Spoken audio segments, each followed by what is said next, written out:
nuba n'uyu munsi rero wabiriye wikumva ko ajya ikuzimu. Mumbare mumbwire ubundi kubera iki umuntu abona amafaranga abantu bakumva ngo kumenya ngo umugabo wajya ikuzimu ngo narumvishije ngo ntago ajya arara ngo mu nzu, ugarara mu modoka ngo cyangwa arara hanze. Ibyo bintu muba muri siri yuko ari byo akavuga ati kanze njyeho. Hari nk'igihe biba bihura nuko ashaka kuba yaransabye nk'ikiganiro sinyimuhe baba we akamera nkaho wagira kuma we mujye mugira discipline this way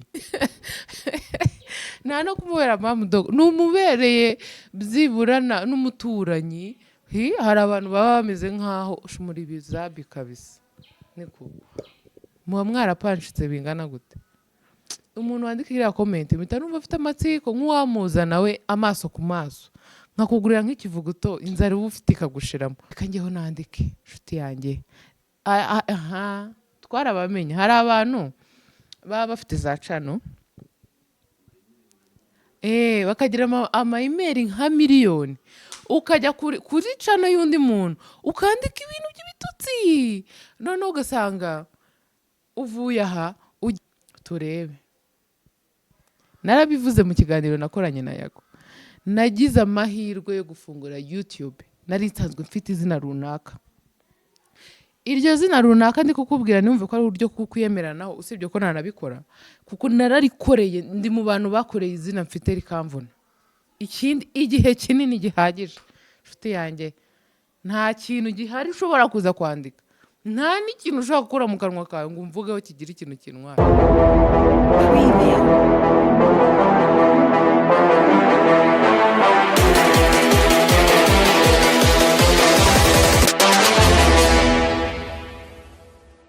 Muraho neza, amahoro y'Imana bane namwe, Nyagasani akomeze kubarinda, ahaza ibyifuzo byanyu. Ko numva ndi kuvuga nk'abagabo. Turi mu gitondo, nibwo navuga neza kuva nabyuka. Niyo mpamvu mfite ikijwi kimeze gutya, ariko ntacyo byica, n'ubundi ibyo mvuga murabyumva. Mbere na mbere ndashimira buri muntu wese ukurikira ibiganiro byanjye. Ni ukuri ni inkunga ikomeye muba muri gutera mu buzima bwanjye, ikomeye cyane. Ntafite n'ijambo rimwe navuga ngo ngiye gusobanura ngo ni iki ngiki uba wakoze ngo kugira ngo umuntu ahite abyumva icyo bishatse kuvuga. Ntarihari, gusa Imana ijye ibamera umugisha ko mukomeza kunkurikira. Nanabasaba ko bitahagararira ahangaha. Iteka uko ubonye ikiganiro cyanjye ujye ukireba wumve ko hari support ikomeye cyane cyane cyane, ariko buri gutanga kuri ngewe ndetse n'umuryango wanjye. Ubu ngubu tumaze kuba abantu 63,000 n'abandi barengaho. Ntabwo niyumvishaga ko uyu mwaka uzarangira mfite abasabu bangana gutyo. Wapi. Kera narafungura YouTube channel numvaga byibura kuba nagira 10,000 by'abasabu bitakunda. Ndirebye mbona ko nibagiwe impeta, nanga kuzikuramo kuko bituma nzibagirwa. Murumva, ntabwo niyumvishaga ko nshobora no kugira 10,000, ariko ku munsi wa kabiri nk'uko nabivuze kenshi naraye nujije 10,000. None ndebera uyu munsi hariho 63,000 n'abandi bantu benshi cyane barengaho, bari hejuru ya 500. Rero akenshi hari igihe tuba twibwira ikintu Imana ikaduha ikindi bitandukanye. Hari igihe usaba Imana ikintu ikaguha ikirenze cya kindi wayisabye, ariko akaguha cya kindi ikagishyiramo ibintu byinshi, none wowe ukagikuramo ibintu byinshi utiyumvishaga. Nayisabye imbaraga n'ubushobozi bwo gufungura YouTube, irabuma, ariko noneho ima abantu benshi ntatekereza ko nzanagira, noneho ibama mu gihe gitoya njye ntibwiraga ko byanashoboka. Rero ni nk'uko nguko, ni kumwe umuntu usanga yagiye ku mavi ngo agasabira undi muntu ibintu bibi, ngo mana ngo umubuze amahoro, ngo mana umuhe gucika akaguru cyangwa kurwara, ugasanga urabisabye ararwaye ariko ntacitse ka kaguru, ahubwo ugasanga wowe cyangwa w'umuryango wawe aracitse ashizeho. Niyo mpamvu rero ni bibi kwifurizanya ikintu kibi. Nubona umuntu ari mu bihe bitari byiza cyangwa se wenda wowe ukumva icyiza ni uko abantu bose bagira ibintu bibi, ibyiza akaba ari we bigeraho, ntabwo aba ari byiza. Saba Imana iguhe ibyiza, usabire n'abandi byiza. Iyo usabira abandi bantu ibintu byiza, n'Imana nawe iguha ibintu byiza. Iyo ugirira abantu ifitina, iteka usanga ingaruka zabyo n'umusaruro wabyo ari wowe bigeraho. Rero icyiza twifurizanye ibyiza, kwifurizanya ibintu bibi cyangwa gusabira abandi bantu ibintu bibi tubisige muri uyu mwaka. Tuzajye mu mwaka utaha inshallah, Nyagasani nadushoboza ko tugerayo, tuzagereyo turi abantu bafite ubumuntu muri bo, turi abantu bumva ibintu bakabanza bagatekereza inshuro nyinshi mbere yo kuvuga, turi abantu bagerageza kugira ubwenge. Nta nzobere ibaho ya danje itagira amakosa, ariko hari n'abantu bigirisha amakosa ku bwende. Mukigira ibigoryi mubishaka kandi mwakabaye muba abantu bazima. Rero abantu mukunda gukurikira YouTube, mujye mwumva, nimurangiza mutekereze mbere ko uhita ushyira mu mutwe wawe ikintu, sibyo? Ni byiza. Ndi mu bantu bakurikira YouTube cyane cyane pe, uko nabivuze na mbere no kugeza n'aka kanya nkurikira YouTube bishoboka. Ariko iyo ndi kureba ikiganiro cyangwa nkareba ibintu runaka byakozwe, ndabireba nkabona ibyo bakoze bakina, nkabona ibyo umuntu yakoze cyangwa bakoze nyine kugira ngo bibafashe bigire ikintu bibinjiriza, ariko bikaza kurangira n'ubundi nta kintu byinjije, ahubwo hari icyo byangije. Ni byiza rero ibintu byose, impamvu mvuga kuri YouTube ni uko ariho akazi kanjye ka buri munsi kabarizwa. Bibe gukina filime ntizinyura kuri YouTube, bibe ibiganiro byanjye cyangwa izindi gahunda zimwe na zimwe mbasangiza ni kuri YouTube. Rero ntabwo uzanyumva ndi kuvuga ibintu byo muri office kuko sinkorerayo, iteka uzanyumva ari ibyo ngibyo, kandi mba ndi kuvuga ibintu biba bigaragarira ahantu hose. Kuko hari abantu bakurikira YouTube ariko bakuze cyangwa se batanazizi cyane, ku buryo bumva ko ibintu byose babonye kuri YouTube aba ari ukuri, cyangwa se ko,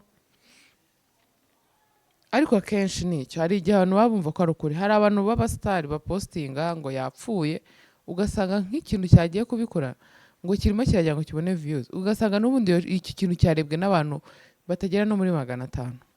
Nyamara hakaba hari abantu batazi ko ibyo bintu umuntu ashaka kubikora ari kubeshya kugira ngo abone izo views. Rero tugerageze no kugabanya ubugoryi muri uyu mwaka. Urebe ibintu uri gukora wowe ku giti cyawe, niba biri bukubyarire inyungu, ariko urebe uwo muntu urimo urabishyiraho we nta kintu biri bumwangirize. Urebe niba nawe chano yawe abantu batari buze kuyifata nkaho itambutsa ibintu bidafite epfo na ruguru, ibintu nyine bicuramye. Ariko sinzi impamvu mvuze bino bintu, nta nubwo ari iyo gahunda yanjye. Mwabonye ko naje mfite agenda, ino agenda ijyamo gahunda z'abana kuva batangira kurya, nibwo natangiye kwandikamo. Rero hari abantu babonye ikiganiro ndi gukora salade, mvuga ko nzababwira ukuntu nuza horeri y'icyumweru y'abana banjye yo kurya ibiteye. Niba uyu munsi ari kuwa mbere kugeza ku cyumweru, iba ariyo ngiye kubabwira, ikindi cyumweru ndongera nkayihindura, ntabwo iguma ari yayindi. Uzarebe iyo uri umuntu, nawe uri umuntu mukuru, ntabwo wahera kuwa mbere urya ibirayi n'ibishyimbo ngo abe ari byo urya ngo kugeza ngo ku kindi cyumweru wongere uhagera ngaho ukabihaga. Ufite ubushobozi urahindura. Ndabizi ko hariho n'abantu babuze ibyo biryo mvuze, imvange n'ibishyimbo, ariko Imana iborohereza mu bibone. Rero ufite uburyo urahindura. Urumva niyo udafite ubushobozi bw'ibindi ari byo ubona, nko ku munsi wundi ujya kubirya wumva ari uko wabuze ukuntu ugira pe. Rero ubushize hari ikiganiro nakoranye na Mpinga Nzima kuri cano yabo, n'ubundi tuvuga ku bintu bijyanye n'ibyo kurya by'abana, ariko ushobora kuza kumva ibigarutsemo cyangwa n'ibigarukemo, kuko harimo ibyo mbaha n'ubundi buri cyumweru bitagomba kuburamo.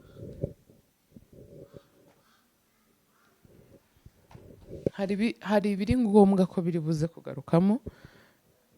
Ikindi impamvu mbikoze uyu munsi, hari umuntu wantumyeho umushuti wanjye ngo nzayikore Nusura yaratumitse, niyo mpamvu nabishyizemo imbaraga.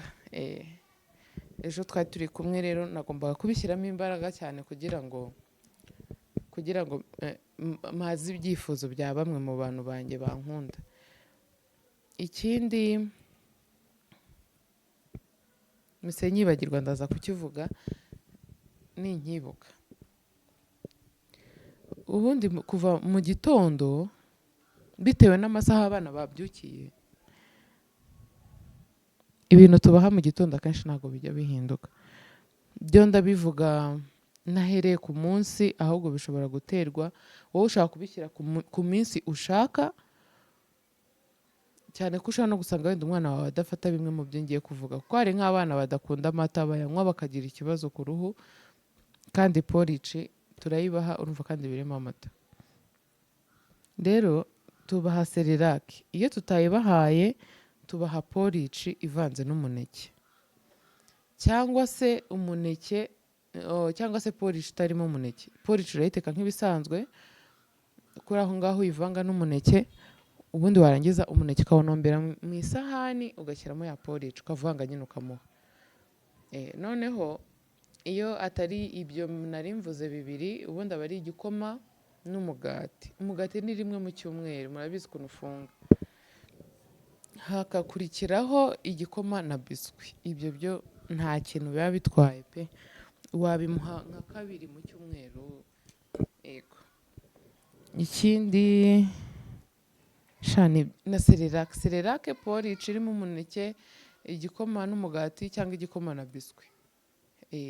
Ubundi ukareba ukuntu ubipanga ukabitandukanya. Niba kuwa mbere ari igikoma na biswi, kuwa kabiri shyiramo wenda serirake, kuwa gatatu afate porici n'umuneke, gutyo. Yego. Ushobora gusanga hari n'ukuntu hari abana bafite amezi 9 kuzamura, hari amakerepe babakorera. Abana bageni bagera muri ayo mezi nzabereka, kubera umwana aba afite utwinyo nyine, hari n'ukuntu iba yoroshye cyane, abasha kuyishyira mu kanwa akayimarana umwanya, iyo imufasha nyine kuba yagira gutangira kumenyera kugira ikintu ahekenya nyine. Ntabwo ari byiza iteka guhora uha umwana ibiryo biseye nyine. Hari igihe akura yarya yakumvamo akantu akabicira cyangwa akabigarura.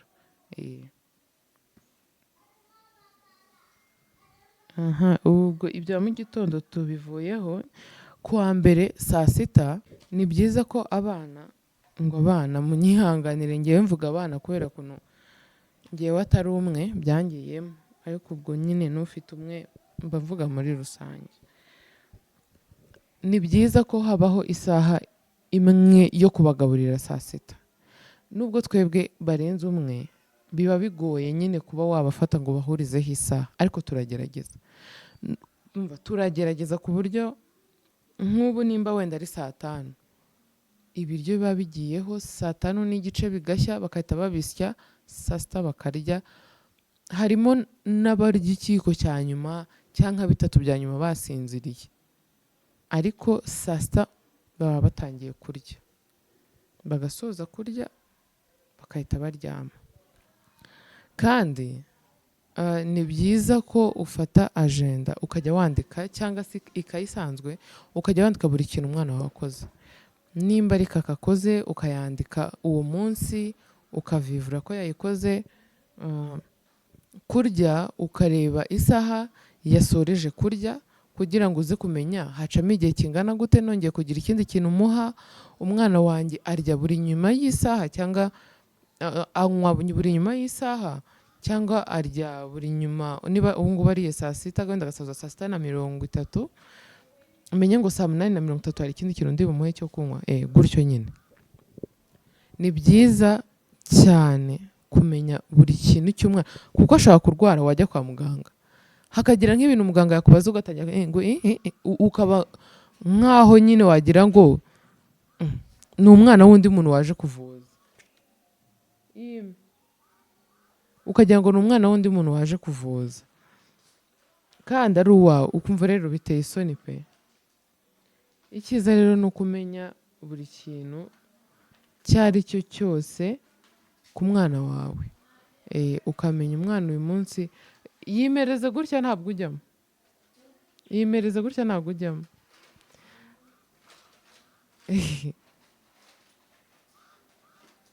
iri kure se shyiraho ndebe, gikuriremo aho ngaho ndebe, bitereka aho hasi, tereka nyine hasi ukuremo ibyo ngiye nshaka turebe.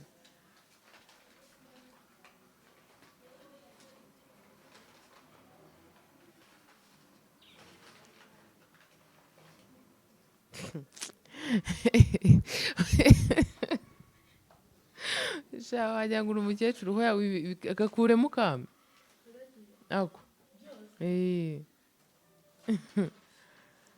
ariko narago mereza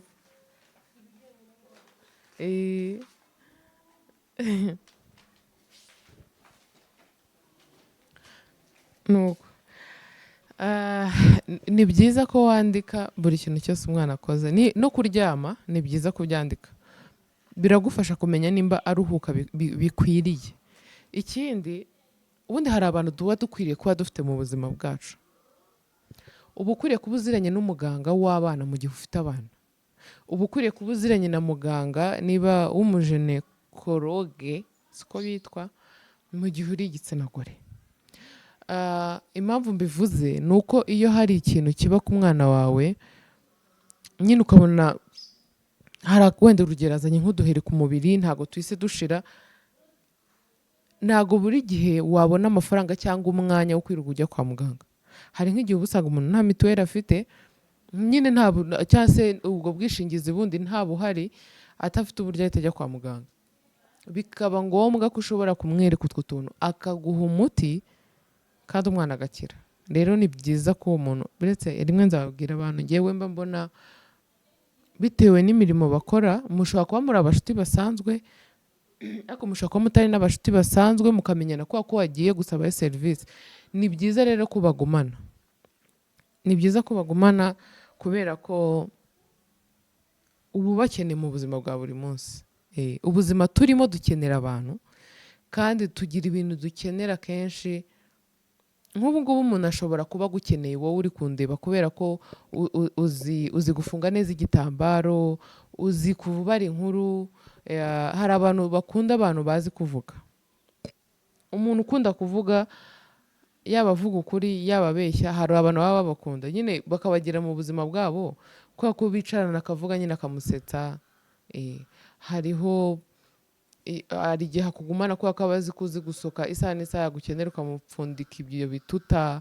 Hari igihe agukeneye kubera ko uri inshuti nziza ushaka kumugira inama. Umuntu iteka akenera undi mu buzima arimo, sibyo? Rero iby'abaganga ndaza kubivuga nimbigeraho. Twagiye kuwa mbere saa sita, ubu ngubu iki cyumweru turimo kuwa mbere saa sita bafashe, kubera ko uyu munsi ntabwo ari kuwa mbere, inkoko, umuceri, karoti, brokoli, amavuta. Impamvu mbyandikaho ni uko hari igihe mba nahari, mba ngira ngo mbishyireho byose ntaza kwibagirwa kumuhamagara ngo mwibutse ngo uze kwibuka gushyiramo amavuta. Ibyo biryo mbabwiye turabiteka, ntabwo tubikaranga nyine dushyiramo amazi akabira, tukagenda dushyiramo kimwe kimwe, noneho twamara kubishyiramo byose tukarenza ayo mavuta, ubundi n'akunyu gake cyane kuri ibyo biryo mvuze kajyamo gake cyane, ubundi tukabisya akaba ari byo barya ku wa mbere saa sita. Ubwo nyuma ya saa sita rero haba hari igikoma cyangwa amata n'imbuto. Mu mbuto bafata ku bana bakiri batoya harimo umuneke, ipapayi, umwembe. Izo ni zo mbuto mbaha, kumwe na rya ronji risa oranje inyuma, amazi yaryo, ariko ryo ndibaha rimwe mu cyumweru, kandi nshobora no kwirenza ikindi cyumweru nongeye kuribaha. Izo ni zo mbuto bafata. Nyuma y'uko bamaze kurya, urubuto rumwe mu rwateganyijwe muri izo ngizo nirwo bafata, ubundi hagasigaraho igikoma. Nimugoroba rero, ubwo ndi kuvuga iby'iki cyumweru, nimugoroba dusigaye tubahereza serelake. Tariki 14 bazuzuza amezi 8 nibwo nzatangira kubagaburira nijoro. Nabwo nzabibasangiza. Hari abantu benshi bajya bibaza ngo ibintu ngaburira abana banjye mbikurahe, kuko harimo ibyo bumva bakumva ubundi bitakabaye bihura nyine ngo umwana abirye. Nimbigeraho ndabibabwira. Gusoma ni byiza, gusoma ni byiza, no kuba naragiriwe amahirwe yo kwiga ibintu byo guteka nta yandi, kubera ko abantu mbana nabo ku bantu bakuru iyo mbishatse barya neza pe, barya neza, kandi nanjye iyo natetse ndarya. Iyo natetse ndya ibiryo byinshi kuruta ibyo nakariye undi muntu yatetse. Rero kubanaho n'itegeko, ntabwo ari iyo nabishatse. Ku bana banjye ho ni itegeko rikomeye cyane, ngo bagomba gusoma. Ikindi nimba icyo kintu ngiye kubaha numva ntazi ibyacyo bihagije, bagomba kubaza muganga, nkamubaza ibi bintu mbivanze kubiha umwana hari icyo bimara cyangwa hari ingaruka, ibintu nk'ibyo. Niyo mpamvu rero ibyo mbabwira mbiha abana banjye, ntabwo mba ndimo ndaboshya ngo ibyo binavuze ngo ntabwo umuntu ngo yabivanga ngo abeho. Oya, abaho, kuko nabo bariho. Simwabonye umwe, n'abandi rero bazaza, kandi uwo mwabonye shimira n'abantu benshi bamukunze, bambwiye ko umwana wanjye ari mwiza, muri comment zari nziza. Mwarakoze kwakira umuhungu wanjye. Abantu benshi mwarambwiye ngo asa na Mutabazi, nanjye ndabibona barasa, nuko ni inzobe gusa njye ngenderaho niyo namuhayeho. Ariko ni byiza, Imana yarakoze kumumasa nka Mutabazi, ikindi akagira inzobe nk'iyanjye. Noneho nari mvuze ibyo kwa mbere. Kwa kabiri rero ni pome, ko hano nanditse gute kweri, ni pome n'umuceri. Ni pome n'umuceri, ari naho nahita mera. Abantu benshi barambwiye, harimo n'abo tubana, nari buvuga amazina yabo, ngo ibi bintu habano bana, mana yanjye, ngo ibi bintu ngo bibaho, ngo pome n'umuceri bibaho. Pome urayihata, ubundi icyiza uteka umuceri wabona uri hafi gushya, kandi ukawuteka urimo amazi menshi, apana guteka kwa kundi twebwe tuwuteka ukumuka. Hoya, uteka urimo amazi menshi. Noneho wabona uri hafi gushya, ugahata pome ukayishyiramo, ugakuramo twa tubuto. Kuko pome iba iryohereye, aho ngaho ushatse nta munyu washyiramo, nta mavuta, ntabwo ari ngombwa. Ibyo biryo umwana arabikunda. Hari nk'igihe uba ufite umwana, njyewe ubu ni nkaho mfite abana bose, cyangwa imico y'abana bose, kuko abana banjye ntabwo bahuje. Harimo ukunda ibiryo, harimo ubyanga, harimo ubirya akanya gato akatabireka, harimo umuhungu wundi atari uriya naberetse. Nk'ibyo biryo bisa umweru, uba ubona nta gahunda afite yo kubirya.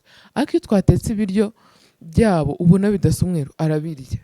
Njye simbizi niba afite ubwenge bwo kubona nyine ko ibiryo bisa umweru ntabwo bishimishije, ibisa umutuku birashimishije, ntabwo mbizi pe. Iki kintu twarakibonye, ibiryo bisa umutuku arabirya atagoranye, ariko iby'umweru aryaho gake. Ubwo kwa kabiri ni pome n'umuceri, n'ubundi nimugoroba hagakurikiraho biriya nababwiye, sibyo? Kwa gatatu saa sita niho ndi kuvuga, ni ikirayi, epinari, ifi na karoti. Shimire Stella wambwiye ko guha umwana dodo atari byiza, ngo dodo zirakomera. Ako ko ntabwo nari nkazi, icyiza ni ukubaha epinari. Ubu rero narabumviye umubyeyi, mwarakoze.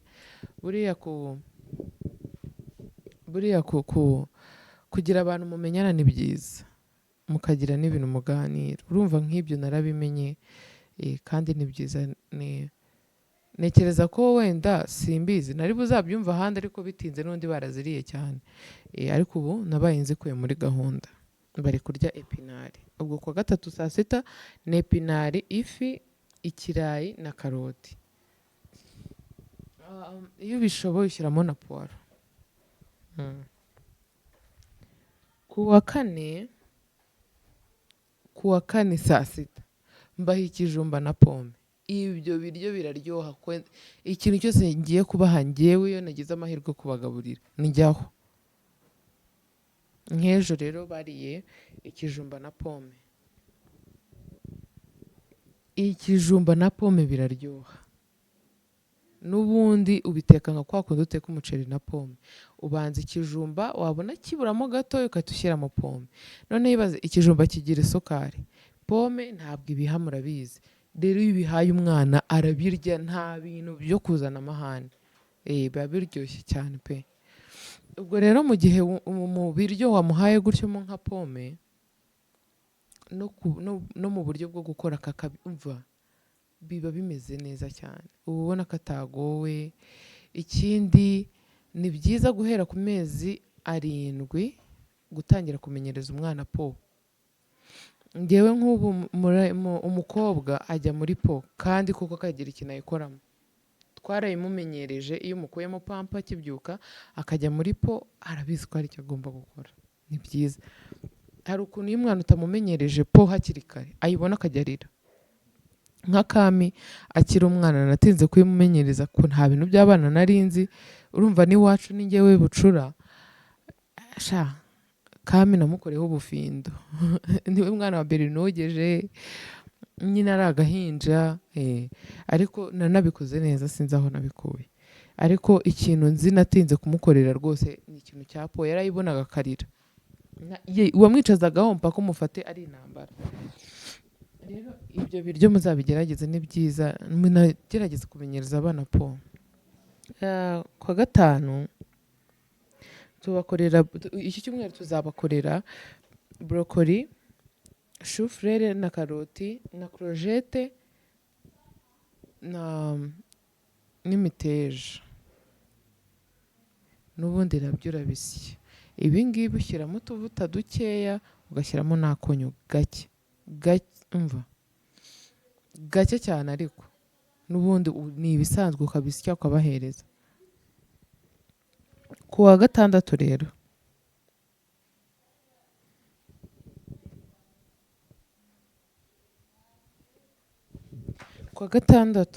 hano nanditse nabi, nanjye narasaze.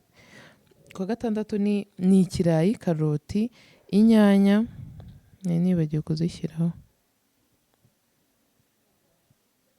inyanya kumwe n'ifi. Urumva? Inyanya, karoti, ikirayi kumwe n'ifi. Noneho hakaza rero ku cyumweru igihaza, igi, amata.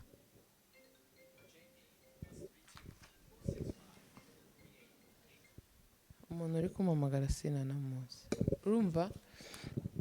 Igihaza, igi n'amata. N'ibyo ngibyo hari umuntu ubyumva akumva ngo ntago bibaho. Ni ukuri ko Imana bibaho. Uteka igihaza. Hari ibihaza bihari by'abana bitoya, sinzi, reka nze ndebe ko ngifite nyibereke. Uragifata ukagiteka, warangiza ukagishyira mu gasahani, ukakinomba harimo n'umuhondo w'igi, ugafata no ku mata umwana wawe akoresha yo kunywa ukamushyiriramo. Ubundi umwana yirya iminwa. Kambaze ndebe ko hari igihaza nzibereke icyo njya nkoresha. dore igihaza nkoresha hari na bya bindi binini nkeka ko kukibaha nta kibazo ariko ibi nibyo nabonye bakunze igihaza ukuntu giteye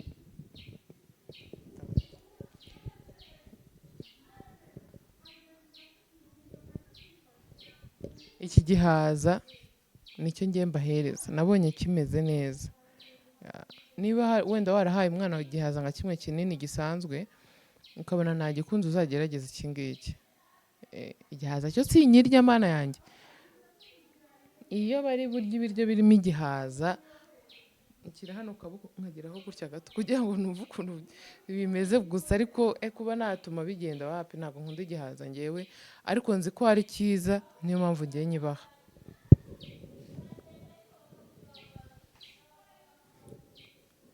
bari abantu bari hari inyuma ntabwo uri kumva hari abantu rero mwipanze akazi mvuze gutyo nibuka abantu muba mumeze nk'aho yewe ngo bari kunsiga amahina nka biriya bikomenti mujya kwandika muba mwaburaye muba mwaraye mukubitwa n'abagabo banyu hari ababanumyeho muba muri mu make umwana uba uri kurira namubyaranye na so wanyu namubyaranye na si uwanjye nk'iyo wipanga akazi ukandika komenti idafite umutwe n'ikibuno ngo haguruka ngo ureke ngo ubiki ngo ujye kureba umwana wawe ubereye nde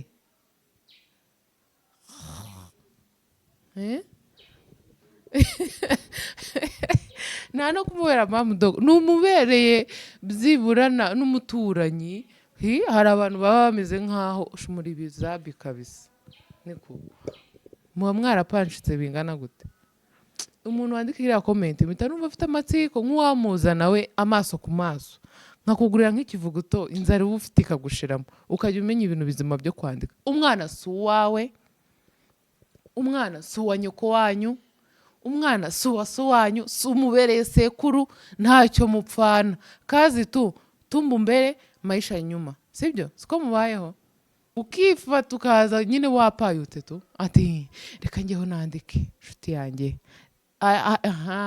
twarabamenya hari abantu baba bafite za cano bakagira ama-email nka miliyoni ukajya kuri cano y'undi muntu ukandika ibintu by'ibitutsi noneho ugasanga uvuye aha ugiye aha n'ubundi uracyari wa wundi none hari n'ukuntu ngo baba bafata telefone z'abantu babana nabo akajya hakandika kuri cano yawe nawe ari umu-YouTuber mugenzi wawe akandikaho ibintu bipfuye akagutuka akavuga ukuntu ushobora kuba uri umuntu mubi nkibaza kandi izina ry'Imana akavuga ati kanze njyeho hari nk'igihe biba bihura nuko ashaka kuba yaransabye nk'ikiganiro sinyimuhe baba we akamera nk'aho wagira kuma we mujye mugira discipline this way ubundi niba wumva hari ikintu wakabwiye umuntu ngiye niyo mpamvu habaho namba yanjye uzayifata umamagare umbwira uti none se ko numvaga umwana arimo kurira nawe wicaye bari kugusiga amahina iyo uba ugize gutya na gutya ukagenda byibura aho ngaho nshobora kugutekerezaho nkavuga disi uyu muntu yangiriye impuhwe ariko rero uzi nimukipanga akazi ntabwo ari byiza nimukipanga akazi hano nari nicaye nari ndi gukora ayo mahina bansigaga simuyabona nasa neza fitina ni mzigo ubwo nimba wumva swahili wumvisha ibyo nkubwiye wowe wagiye kwandika izo komenti z'ubufu ndabizi ko n'ubu ushaka kugarukamo na hano ukandika nta kibazo ndahari uzandika muri kiganiro nongere gutyo mpaka turebe narabivuze mu kiganiro nakoranye na Yago nagize amahirwe yo gufungura YouTube nari nsanzwe mfite izina runaka iryo zina runaka ndi kukubwira numve ko ari uburyo kukwyemeranaho usibye ko nanabikora kuko nararikoreye ndi mu bantu bakoreye izina mfite rikamvuna ikindi igihe kinini gihagije nshuti yanjye nta kintu gihari ushobora kuza kwandika nta n'ikintu ushobora gukora mu kanwa kawe ngo umvugeho kigira ikintu kintwara yuwe mu myaka yashize hari ibinyamakuru bikomeye byamfatagaho umwanya bikagira icyo bimvugaho, hakaza abandi bantu nabo bamerewe nabi badaheruka amata bakajya muri komenti bakandika ibintu hahandi ushobora kubyumva ukarara udasinziriye. None ubu aka kanya ngaho mbwira wakora iki? Keretse uje ukanyambura ubuzima. Kandi Nyagasani ndeberera rwose, ngira ngo niwe wabanza gucaho mbere yo kongeraho, kuko niwe ushobora byose. Njyewe ndi umwemeramana, nemera ikintu icyo ari cyo cyose kingezeho ko ari igihe cyacyo. Ntabwo nshaka kuvuga ngo ni runaka ngo wabikoze, urinde ko nawe ubuzima bwawe utabufite mu biganza byawe. Rero abantu mujya kwandika comment ku biganiro by'abandi, mujye mubanza mutekereze, kuko mutuma hari abantu abo ba nyukubuja na ba sobuja bahita bagaragara, kandi abayakoresheje za kaunti zitazwi cyangwa ziri fake kubera ko adashaka ko bamenya ko ari we, ariko mukabikora nabi n'ubundi bakamenyekana. N'ubundi tujya kuri channel ugasanga ziramushima, wazi wawe ugasanga ziragutuka, tayari tuhita tumenya aho biva. Rero mujye mutekereza, kandi mwandika ibigambo bibi hahandi umuntu abishatse yabibaregera, kandi kubabona ntago bigoye, kuko abo mujya gushimagiza mukagaruka kuvuga nabi n'ubu umuntu yakifashisha. So rero simbateye ubwoba, ariko ndi kubabwiza ukuri kw'ibintu muba mukora. Uri bubyumva zikabikora wijugunye winage wimene, nta swinging ufite, ntabwo ndi no kugutereta. Mujye mugabanya, uze nubukira. Ubujiji bwaragowe, abantu bose barabwitwaza ngo rekana n'injiji, ngo ubwo ni ubujiji. Ntago ayo mahirwe y'ubwo bujiji mwayabona. Sinzi ikibazo muba mufite, ariko ndabasabira ibyiza ku Mana. Imana ibafashe, mugire imitima ituje kandi inyurwa. Wumve ko nimba uyu munsi uri imvange, ejo ushobora kurya ifi uyikoza ku nkoko, sibyo? Nuba n'uyu munsi rero wabiriye wikumva ko ajya ikuzimu. Mumbare mumbwire ubundi, kubera iki umuntu abona amafaranga abantu bakumva ngo kumenya ngo umugabo wajya ikuzimu, ngo narumvishije ngo ntago ajya arara ngo mu nzu, ugarara mu modoka, ngo cyangwa arara hanze. Ibyo bintu muba muri siri yuko ari byo? Ngo ari ibiryo atarya. Ni fitina ni mzigo, fitina ni mzigo. Mureke ibyo bintu by'amafitina. Nibaza nanjye ahantu bungukira, cyangwa abanyeshyari hari ahantu babahemba, hari ahantu mwinjiriza tukaba tutabizi. Fitina ni mzigo, mureke amafitina, kuko niba ubonye umuntu hari ikintu cyiza afite, wipapara ngo ushyuhaguzwe, ngo upayuke, ubura amahoro. Shimira Imana ibyo yaguhaye, kuko ibyo ufite hari umuntu uri munsi yawe nawe ubishaka, kandi iyo ushimira Imana ibyo ufite inaguha n'ibindi. Rero wibona umuntu yateye imbere ngo usare. Nimba hari nk'urugero, hari nk'igihe uba ubona umwana araje araririmbye indirimbo ya mbere ibaye nziza murayikunze, iya kabiri ngo asiki ngo yabyihorera, abyihorere. Byibura iyo mbi ya kabiri yaririmbye wowe wabasha kuyiririmba? Ntushobora kuririmba n'umwana akarira. Rero ikintu icyo ari cyo cyose, nimba aka kanya uri kubona urugero Latifa ari gutera imbere, wikumva ko wowe byari kuba ari wowe, nawe umunsi wawe urahari. Ushobora kuzatera imbere cyangwa ntunatere n'imbere, bibaho. Hariho igihe, hari ubuzima umuntu abamo ugasanga afite imyaka nka 80, ariko ugasanga ubuzima bwe kuva ari umwana kugeza kuri iyo myaka 80 burasa, nta mpinduka izamo. Arabona make yo kurya, akaryama, arakodesha cyangwa se wenda aba mu nzu ye, ariko ugasanga ubuzima yavuyemo ari umwana kugeza agize iyo myaka burasa, ariko ugasanga ashimira Imana kandi anyuzwa n'ubwo buzima. Ariko wowe uwo ufite amahirwe yo kwisiga amavuta y'ibihumbi 5 kubera ko wumvishije runaka yisiga amavuta y'ibihumbi 50, ubuze amahoro, uratangiye. Ujya ubona ukuntu asa, ujya ubona ibihera afite, ngo kandi ngo yisiga ngo amavuta ahenzwe 50, ngo ujye ngo nisiga 5 ureke kunotsa. Ni byiza niba byaraguhiriye kuri 5 byawe, sibyo? Ariko nzi neza ko ako kantu kakujemo kubera ko wumva ko ngo we nayame. None se nshuti yanjye, nubabazwa nuko ngo yisiga amavuta y'ibihumbi 50, wowe uri kuri 5 bikaguhangayikisha, ukagenda uvuga kuntu atari byiza, n'ubundi ugasanga ugumye kuri bya 5 byawe, wenda we none ejo bundi birazamutse, sibyo? Nuramuka ugize umutima unyurwa, ikindi ukabanza ugatekereza ku bintu ugiye gukora, ni byiza mu buzima. Ikindi kintu nshaka kwisabira igitsina gore, ibyo navugaga byose byari rusange, biba igitsina gabo biba igitsina gore, bagirirana akantu k'ifitina.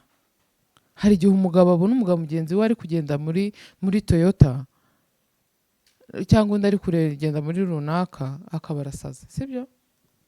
Niba rero ugenda mu modoka iciye bugufi, ukabona undi ari kugenda mwiciye burebure, ihangane, iyo nawe ejo bundi uzayigura. Ibyiza biri imbere,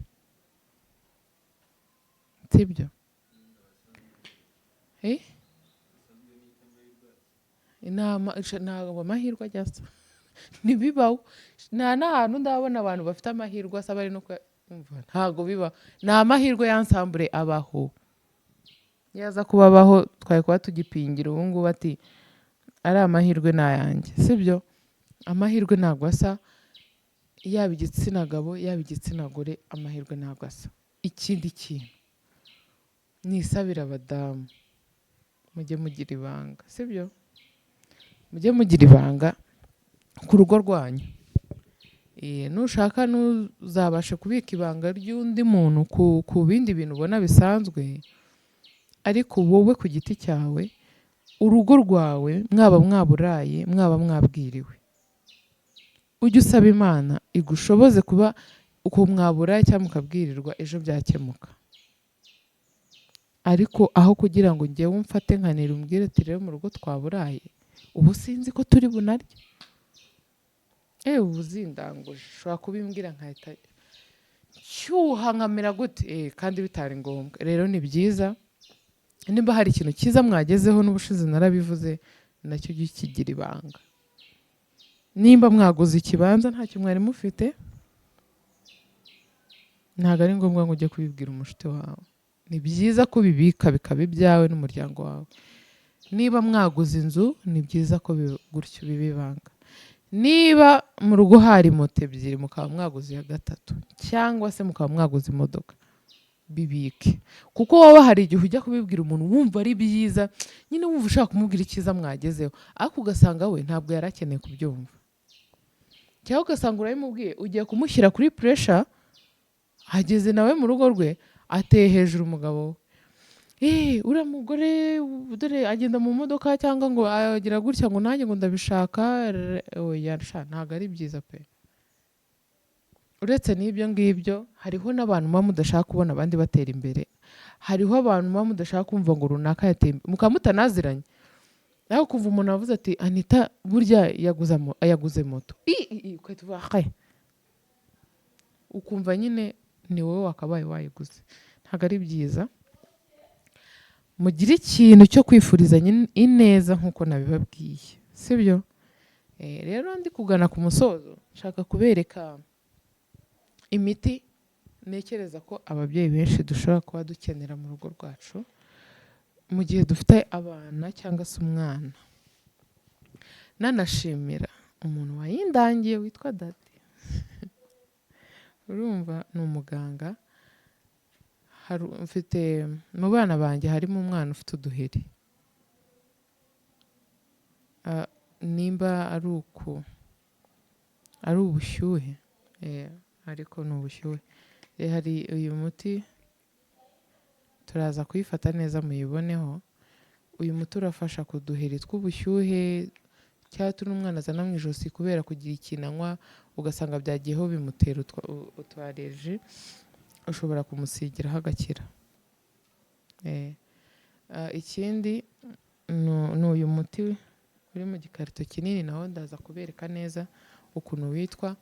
nawo uvanga mu mazi ugashyira ahantu wenda pampa yangirije umwana agakira. Iyi miti ubundi ushobora gusanga uyibonye ari uko wagiye kwa muganga ugatanga amafaranga ari hejuru y'ibihumbi 20 bitewe n'aho wivuriza cyangwa n'uburyo wivuzamo. Rero ikindi kintu ushaka ku bantu bakoresha mituweli, nimukajya mugurira abana mituweli ari uko barembye sha. Hari umuntu nzi ufite ikibazo cy'umwana aba afite uburyo bwo kugura mituweli ariko ngo ntago akunze kurwara ngo nibayivuriza akajya kuyigura ari uko yatinze. Sha ni bibi.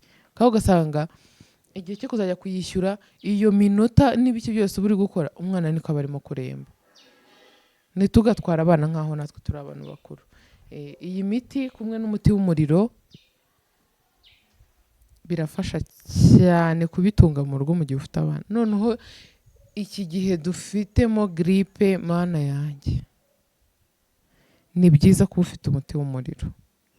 Njyewe ubu ngubu ejo bundi nibwo abana 2 barwaye gripe icyarimwe, umwe arakira uwa gatatu nawe ahita arwara. Kandi ukuntu barwaye habanje uwavutse ari uwa kabiri, uriya muhungu naberetse. Bukeye butaranacya muri iryo joro ry'undi yari yarwaye hahita harwara umukobwa ari we wabanje. 2 ubwo bakurikirana bahise babanza bararwara. Uwabanje kuyirwara yarakize, uwa gatatu nawe ahita yirwara. Aka ikintu ushimira Imana, nta muriro bigize bagira, nta bintu bidasanzwe bagize kubera gripe. Iyi miti mberetse rero ni igihe umwana pampa yamugizeho ikibazo, n'igihe umwana yagize uduheri utuntu nyine tutwarereje, apana bya biheri ubona umwana arwara bigaturika biteye ubwoba, ibyo ngibyo kiza no kwajya kwa muganga. Rero ndikumva ndushye ndumenya mvuze koko. Ndifuza ko iki kiganiro hari abantu bamwe na bamwe cyagira icyo kimarira. Mu buryo bwa horeri nabahaye, mu buryo bw'imiti mbahaye, ikintu cyose ngiye mbabwiye umwana wanjye aba yagikoresheje. Nyivuga rero nkizi. Ikindi no ku kintu cy'ifitina, fitina ni muzigo nshuti zanjye, muri kane n'ibyo bintu sibyo ku mpande zombi. Kandi abagabo bajya birata ngo abagore ngo bagira ngo byinshi biki, ntago ari bose. Hariho abagore bari batagira byinshi pe, ahubwo hakabaho abagabo bagira byinshi, bagira menshi nk'ay'abasutsi. Abasutsi ni mundakarire nuko ari mwe mukoresha menshi. Uri kumva? Ku mpande zombi dusaba Imana, kandi niba wiyizi neza mu mutima wawe kugiramo akantu katari keza ubona kanga, ujye usaba Imana, uyibwiye Imana ndashaka kuma impinduka nziza, ume kuba uwo wowe ushaka, apana kuba njye uwo nshaka. Kubatizwa urumva, urasaba urisengera ku giti cyawe ugasaba Imana ikaguha impinduka nziza mu buzima bwawe, kandi birakunda bicamo. Nzajya nshishamo wenda nko mu kwezi mbahe ibiganiro 2 kuri horeri y'ibiryo by'abana, kubera ko njye nyihindura buri cyumweru. Simbizi abantu muri bubyifuze ko buri cyumweru, ubwo buri ku cyumweru nimugoroba nazajya nkora ikiganiro kikarara cyaprodinzwe, noneho mukahita mukibona, mukabona aho turi buhere kuwa mbere kugeza ku cyumweru. Abantu muri bubikunde muze kugendekera muri comment zose, nzagerageza nzisome, cyangwa se abari bubikunde muzanyandikire kuri nimero yanjye. Noneho nimbona muri benshi nzajya mbibakorera buri cyumweru, njye mbaha horeri y'ibiryo by'abana, cyangwa se nyitange ari nko kuwa gatandatu ikiganiro turare tucyaprodinze hakiri kare, ku buryo ibintu udafite ushobora kuba wabigura, kuko hari abantu bahahira nk'ahantu kure. Usanze rero no kubitanga muri iryo joro nta kintu byaba bimaze.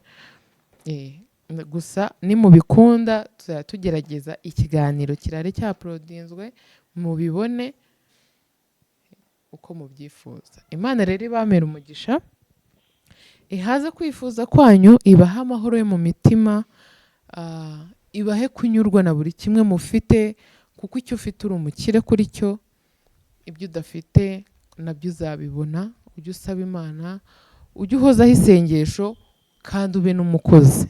Imana ikunda abantu bakora.